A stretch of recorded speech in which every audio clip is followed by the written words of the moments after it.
کریم علیہ السلام نے فرمایا انا تارکن فیکم الثقلین، میں تمہارے اندر دو بھاری چیزیں چھوڑ کے جا رہا ہوں، تمہیں لاوارث نہیں چھوڑ کے جا رہا کہ میرے بعد تم بھٹکتے رہو، بہکتے رہو، تمہارا کوئی پرسان حال نہ ہو، تمہارے لیے ہدایت کے جو چشمے ہیں وہ سوکھ جائیں، ایسا نہیں ہے۔ میں دو بھاری اور وزنی چیزیں تمہارے اندر چھوڑ کے جا رہا ہوں، اگر تم ان کو مضبوطی سے پکڑ لو لن تدلوا بعدی، تو میرے بعد تم کبھی بھی گمراہ نہیں ہو۔ پہلی چیز کتاب اللہ فیہ الہدی والنور فخذوا بکتاب اللہ واستمسکوا بہ، ایک اللہ کی کتاب، اس کو مضبوطی سے پکڑ لو، اس کتاب سے وابستہ ہو جاؤ گے تو کبھی بھی گمراہ نہیں ہوگے۔ یہ آسمان سے زمین کی طرف اللہ کی لٹکتی ہوئی رسی ہے، یہ حبل اللہ الممدود، یہ آسمان سے زمین کی طرف اللہ کی لٹکتی ہوئی رسی ہے، اس کتاب سے جڑ جاؤ گے تو تم کبھی بھی گمراہ نہیں ہوگے۔ یہ تمہاری ہدایت کی ضامن ہے کتاب، اس سے وابستگی، اس سے دل بستگی، اس سے تعلق خاطر، اس کی تعلیمات اور تقاضوں پہ عمل پیرا ہونا تمہاری حفاظت اور تمہارے ایمان کی مضبوطی اور تمہاری ہدایت کا سبب ہوگی، اس لیے مضبوطی سے اس کتاب کو پکڑ لو۔ وَإِتْرَتِي اہل بیتی، اور میری اطرت اہل بیت، بلکہ فرمایا اذکرکم اللہ فی اہل بیتی، میں اپنے اہل بیت کے بارے تمہیں تذکیر کرتا ہوں، اللہ سے ڈراتا ہوں، اور 3 مرتبہ کہا۔ کسی چیز کی اہمیت کے لیے بار بار تکرار کیا جاتا ہے، تو اللہ کے محبوب جانتے تھے کہ بعد میں آنے والے زمانے میں کیا حالات ہوں گے، تو اس لیے حضور علیہ السلام نے 3 مرتبہ تاکیداً ارشاد فرمایا اذکرکم اللہ فی اہل بیتی، اذکرکم اللہ فی اہل بیتی، اذکرکم اللہ فی اہل بیتی، میں اپنے اہل بیت کے بارے میں تمہیں اللہ سے ڈراتا ہوں کہ ان کے معاملے میں کوتاہی کا ارتکاب نہ کرنا۔ اب 2 چیزیں مضبوطی کے ساتھ تھامنے کے نتیجے میں تم ہدایت پہ گامزن رہوگے اور تم گمراہ نہیں ہوگے۔ لن تدلوا بعدی ابدا، میرے بعد تم کبھی جو ہے وہ گمراہ نہیں ہوگے۔ کیا کتاب کافی نہیں تھی کہ اہل بیت کے دامن کو بھی مضبوطی سے پکڑنے کی تلقین کی گئی؟ قرآن تو ہر ضرورت کا کفیل ہے، ہر درد کا مداوا ہے، ہر دکھ کا علاج ہے، ہر مشکل کا حل ہے، ہر اذیت سے نکالنے والی پاکیزہ کتاب ہے، مکمل، کامل اور اکمل نصاب حیات ہے۔ اس کتاب کے ہوتے ہوئے ہمیں کیا ضرورت رہ جاتی ہے کہ کسی اور کی دہلیز پہ جائیں؟ فَبِأَيِّ حَدِيثٍ بَعْدَهُ يُؤْمِنُونَ، یہ تو کامل ہے اور اکمل ہے۔ حضرت جنید بغدادی نے اپنے مرید کو ایک صندوق دیا اور کہا بیٹا جاؤ اس کو دریائے دجلہ میں پھینکاؤ اور سنو کہ اس کو کھول کے نہیں دیکھنا کہ اس کے اندر ہے کیا۔ مرید نے صندوق سر پہ اٹھایا اور دریائے دجلہ کے کنارے پہنچا اور شیخ کے حکم کے مطابق دریا میں اس صندوق کو پھینک دیا۔ جب صندوق کو پھینکا تو کیا منظر دیکھتا ہے کہ پانی نے راستے چھوڑ دیے اور پوری عقیدت کے ساتھ، پروٹوکول کے ساتھ صندوق کو اپنی آغوش میں سمیٹا۔ واپس آیا اور شیخ سے کہا اگر یہ منظر میری آنکھیں نہ دیکھتی تو کبھی سوال بھی نہ کرتا، لیکن مجھے بتایا جائے اس صندوق میں کیا تھا جس کے لیے پانی نے بھی راہیں دی، اور اگر وہ اتنی ہی کوئی بابرکت شے تھی تو آپ نے پھینکوا کیوں دی؟ یہ ایک مسئلہ ہے جو حل نہیں ہو رہا۔ تو شیخ کہنے لگے بیٹا تم نے دیکھ لیا ہے ایسا منظر، تو اب جب تک بتاؤں گا نہیں تمہیں تسکین نہیں ملے گی۔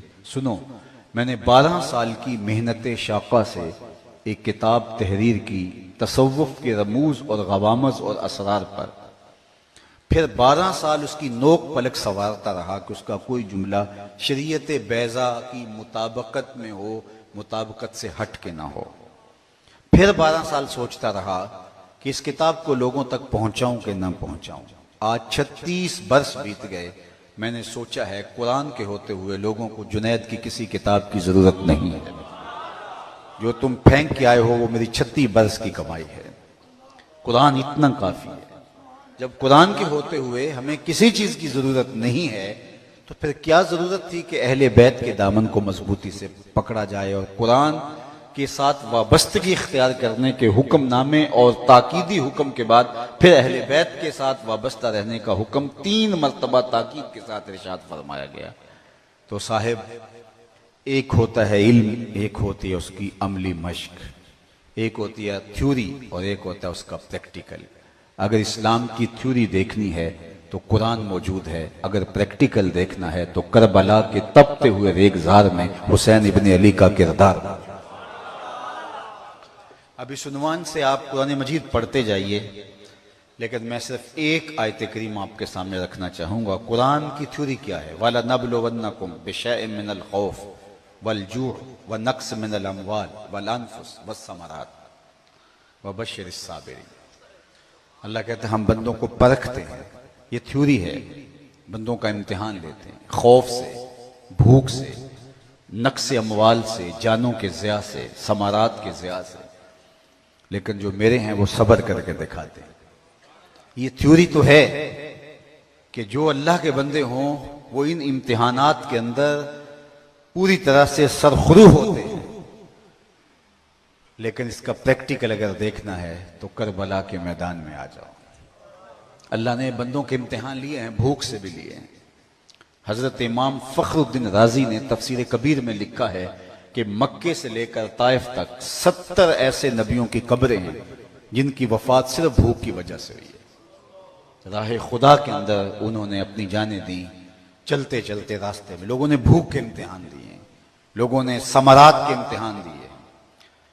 غالباً ثعالبی نے لکھا ہے کہ اولاد جو ہے وہ ثمرہ ہے زندگی کا، لہٰذا جو ہے وہ غالباً ماوردی نے لکھا، تو یہ ثمرہ ہے زندگی کا، تو لوگوں نے اپنے ہاتھوں سے اپنے بیٹوں کو لہدوں میں اتارا ہے اور صبر کا دامن ٹوٹنے نہیں دیا۔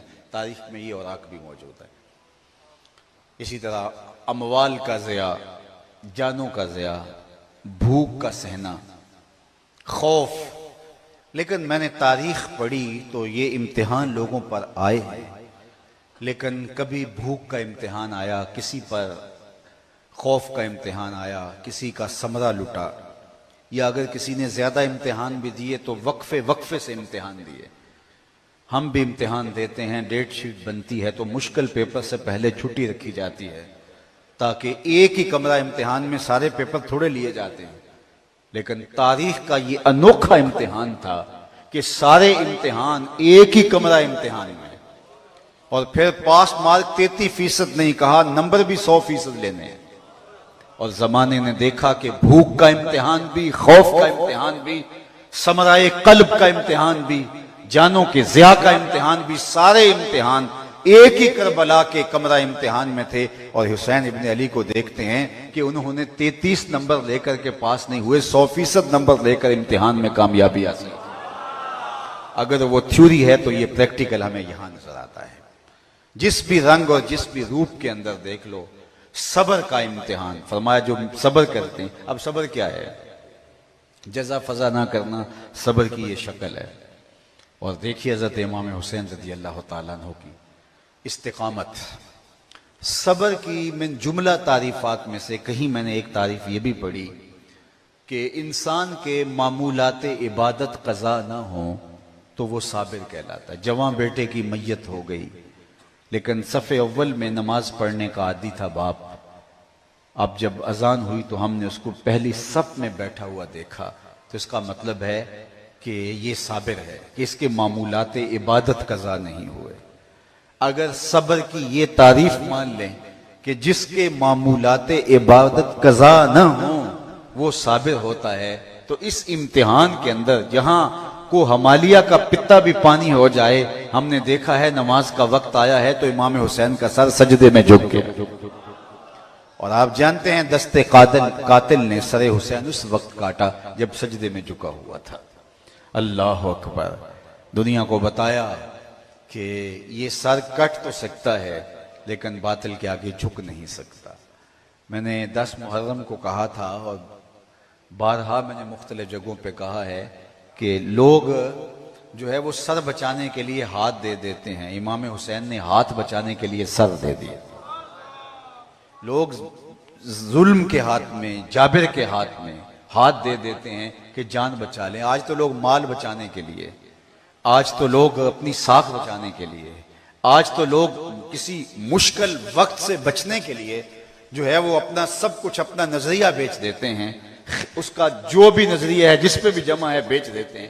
لیکن ہم نے دیکھا کہ امام حسین رضی اللہ تعالی عنہ نے ہاتھ بچانے کے لیے سر کٹوا دیا، اور تاریخ ہمیں بتاتی ہے کہ آپ کے لاشے کو گھوڑوں کے پاؤں تلے سموں تلے رون دیا گیا، اور تاریخ کربلا میں آپ کے سر چلے ہیں، اور پھر کوفے سے قادسیہ اور قادسیہ سے دمشق کے جو ہے وہ دربار تک پہنچے ہیں، اور پھر یزید نے جس طرح وہ چھڑی آپ کے ہونٹوں پہ مار کر کے جو ہے وہ اپنے خبث باطن کا اظہار کیا، جس پر صحابی رسول کہنے لگے ارفع ھذا القدیب عن ھاتین الشفتین، ان ہونٹوں سے چھڑی ہٹا لے، میں نے بارہا ان ہونٹوں کو حضور کو چومتے ہوئے دیکھا ہے۔